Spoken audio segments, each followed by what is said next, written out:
ഡിസംബറിൽ രാത്രി 2 മണിക്ക് 3 മണിക്ക് വിളിച്ചിട്ടാണ് ഇത് പാക്ക് ചെയ്തോ അത് പാക്ക് ചെയ്തോ എന്ന് ദിയയുടെ ഹസ്ബൻഡ് നമ്മുടെ ചോദിക്കുന്നത്. എന്തിനാണ് ഇപ്പൊ ഓഫീസ് കാര്യങ്ങളൊക്കെ ഒരു ടൈം കഴിഞ്ഞിപ്പോ എല്ലാവരും പെൺകുട്ടികളായിരിക്കും, എന്തിനാണ് വിളിക്കുന്നത്? ഇപ്പൊ എന്തെങ്കിലും കാര്യങ്ങളുണ്ടെങ്കിൽ രാവിലെ നേരം വെളുക്കട്ടെ, അതുപോലെ അവർക്ക് ക്ഷമയില്ല. അവർക്ക് രാത്രി 1 മണി 2 മണിയൊക്കെ ആവും വിളിച്ചിട്ട് ഹലോ എന്ത് ചെയ്യുന്നു, ഇന്ന് പൂവാലന്മാരെ പോലെയാണ് സംസാരിക്കുന്നത്. അതുപോലെയാണ് സംസാരിക്കുന്നത്. എന്റെ ചേട്ടൻ എന്തിനാ നിനക്ക് ഇത്രയും ക്യാഷ് ഒക്കെ അയച്ചിരുന്നത്? എന്റെ ചേട്ടൻ അബ്രോഡാണ്. ഒരു മന്തിൽ ചിലപ്പോൾ 1 ലാക്ക് അല്ലെങ്കിൽ കിട്ടുന്ന പോലെ ചേട്ടൻ എങ്ങനെ കിട്ടും? ചിലപ്പം 1.5 ലക്ഷം അല്ലെങ്കിൽ 2 ലക്ഷം അങ്ങനെയൊക്കെ എനിക്ക് അയച്ചിട്ടാണ്. കൂടുതൽ ക്യാഷ് കിട്ടുന്നതനുസരിച്ച് കൂടുതലാണെങ്കിൽ മാത്രം 2 ലക്ഷം. പണം വരുന്നതിനെ പോലും മറ്റൊരു തരത്തിലേക്ക് അവർ വ്യാഖ്യാനിച്ചു. അങ്ങനെ വ്യാഖ്യാനിച്ച് എന്താണ് പറഞ്ഞത്? എന്തെങ്കിലും നീ സെക്സ് റാക്കറ്റിലുള്ള ആളാണോ അങ്ങനെയൊക്കെയാണ് ചോദിച്ചത്. എന്റെ ചേട്ടൻ എന്തിനാ? ദിയ കൃഷ്ണയുടെ സ്ഥാപനത്തിലെ സാമ്പത്തിക തട്ടിപ്പുമായി ബന്ധപ്പെട്ട് ഒരു കേസ് അന്വേഷണം ക്രൈംബ്രാഞ്ചിലേക്ക് എത്തുകയാണ്. സ്ഥാപനത്തിലെ ജീവനക്കാരികൾ ഈ ഒരു സാമ്പത്തിക തിരിമറി നടത്തിയതിന്റെ വിവരണങ്ങളാണ് പോലീസിന് ലഭിച്ചതായിട്ടുള്ള ഒരു സൂചന. ദിയയുടെ ഉടമസ്ഥതയിലുള്ള OBY എന്ന സ്ഥാപനത്തിൽ നടന്ന ഈ ഒരു സാമ്പത്തിക തട്ടിപ്പും അതിനെതിരെയും താരവും കുടുംബവും നടത്തിയ ഒരു പ്രതികരണങ്ങളുമെല്ലാം വലിയ വാർത്തയായി മാറിയെന്നും. എന്നാൽ ഇപ്പോഴിതാ ദിയയുടെ ഒരു മറുപടി സോഷ്യൽ മീഡിയയിൽ ചർച്ചയായി മാറുകയാണ്. തന്റെ സ്ഥാപനത്തിലെ മുൻ ജീവനക്കാരിയും കുറ്റാരോപിതരുമായ ഈ ഒരു യുവതിക്ക് ദിയ നൽകിയ മറുപടിയാണ് ശ്രദ്ധ നേടുന്നത്. തന്റെ ഭർത്താവ് അശ്വിൻ ഗണേഷിനെ അവഹേളിക്കാൻ ശ്രമിച്ച ഈ ഒരു യുവതിക്ക് താരം നൽകിയ മറുപടിയാണ് വൈറലാകുന്നത്.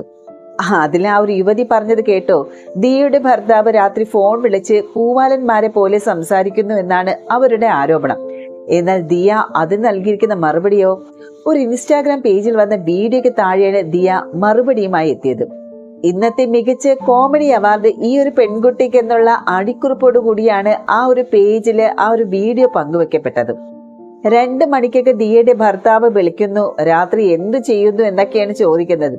എന്തായാലും പൂവാലന്മാരെ പോലെയാണ് സംസാരം എന്നൊക്കെയാണ് ഈ ഒരു ജീവനക്കാരിയുടെ പ്രതികരണം. അതിന് ദിയ നൽകിയ മറുപടിയാണ് ബഹുരസം. അതായത് വീട്ടിൽ ബിരിയാണിയാണ് മോളെ, മണ്ണ് വാരി തിന്നാറില്ല എന്നാണ് ദിയ കൃഷ്ണ പോസ്റ്റിന് താഴെ കമന്റ് ചെയ്തിരിക്കുന്നത്. ഈ ഒരു കമന്റിന് മാത്രം 1 ലക്ഷത്തിന് മുകളിൽ പേരാണ് ലൈക്ക് ചെയ്തിട്ടുള്ളത്. അതേ വീഡിയോ ദിയ ഇൻസ്റ്റയിലും പങ്കുവച്ചിട്ടുണ്ട്. അവൻ ഓടിക്കുന്നത് റോൾസ് റോയ്സ് ആണ് മോളെ, തള്ളി വണ്ടി നോക്കുവാണെങ്കിൽ അറിയിക്കാമേ എന്നാണ് ദിയയുടെ കമന്റ്. കടയിലെ ആഭരണങ്ങൾ വിറ്റുകിട്ടിയ ആ പണം ജീവനക്കാർ കൈക്കലാക്കി എന്നുള്ള കൃഷ്ണകുമാറിന്റെയും മകൾ ദിയ കൃഷ്ണയുടെയും പരാതി ശരിയെന്ന നിഗമനത്തിലേക്കാണ് ഇപ്പോൾ പോലീസ് നീങ്ങുന്നത്. എങ്കിലും അറസ്റ്റ് പോലുള്ള ഈ ഒരു തുടർ നടപടികളിലേക്ക് കടക്കുന്നതിന് മുൻപ് ഓഡിറ്ററെ ഉപയോഗിച്ച് ബാങ്ക് ഇടപാടുകൾ വീണ്ടും പരിശോധിക്കാനും പോലീസ് തീരുമാനിച്ചിട്ടുണ്ട്. 2024 ജനുവരി മുതൽ കഴിഞ്ഞ മെയ് മാസം വരെയുള്ള ഈ ഒരു സാമ്പത്തിക ഇടപാടുകൾ പരിശോധിച്ചപ്പോഴാണ് ലക്ഷങ്ങളുടെ കൈമാറ്റം സ്ഥിരീകരിച്ചത്. ഇതില് ഭൂരിഭാഗം തുകയും പിൻവലിച്ചു എന്ന് കണ്ടെത്തൽ. അതിനിടെ ജീവനക്കാർ ഒളിവിൽ പോയതായിട്ടും ഈ ഒരു പോലീസ് സംശയിക്കുന്നുണ്ട്. അതേസമയം ദിയയുടെ കടയിലെ സാമ്പത്തിക തട്ടിപ്പ് കേസിന്റെ അന്വേഷണം ക്രൈംബ്രാഞ്ചിന് കൈമാറി. മ്യൂസിയം പോലീസിന്റെ ജോലിഭാരം കൂടുതലായതുകൊണ്ട് ഈ ഒരു കേസ് അന്വേഷിക്കാൻ പ്രായോഗികമായിട്ടുള്ള ബുദ്ധിമുട്ടുണ്ടെന്ന് സിറ്റി പോലീസ് കമ്മീഷണർ കഴിഞ്ഞ ദിവസം റിപ്പോർട്ട് നൽകിയിരുന്നു. അതിനെ തുടർന്നാണ് ഈ ഒരു കേസിന്റെ അന്വേഷണം ക്രൈംബ്രാഞ്ചിന് വിടാൻ തീരുമാനിക്കുന്നത്. ദിയ കൃഷ്ണയുടെ സ്ഥാപനത്തിലെ സാമ്പത്തിക തട്ടിപ്പിൽ ജീവനക്കാരുടെ ഭാഗത്ത് പിഴവുണ്ടായെന്നുള്ള നിഗമനത്തിലാണ് പോലീസ് ഇപ്പോൾ. ജീവനക്കാരുടെ ബാങ്ക് അക്കൗണ്ടുകൾ പരിശോധിച്ച പോലീസ് 63 ലക്ഷത്തോളം തുക അക്കൗണ്ടിൽ എത്തിയതായും ഇത് പിൻവലിച്ചതായും കണ്ടെത്തിയിട്ടുണ്ട്. മൊഴി നൽകാൻ ആവശ്യപ്പെട്ടിട്ടുണ്ടെങ്കിലും മൂവരും എത്തിയിട്ടില്ല. ഫോണിൽ ബന്ധപ്പെടാൻ ശ്രമിച്ചെങ്കിലും സാധിച്ചില്ല.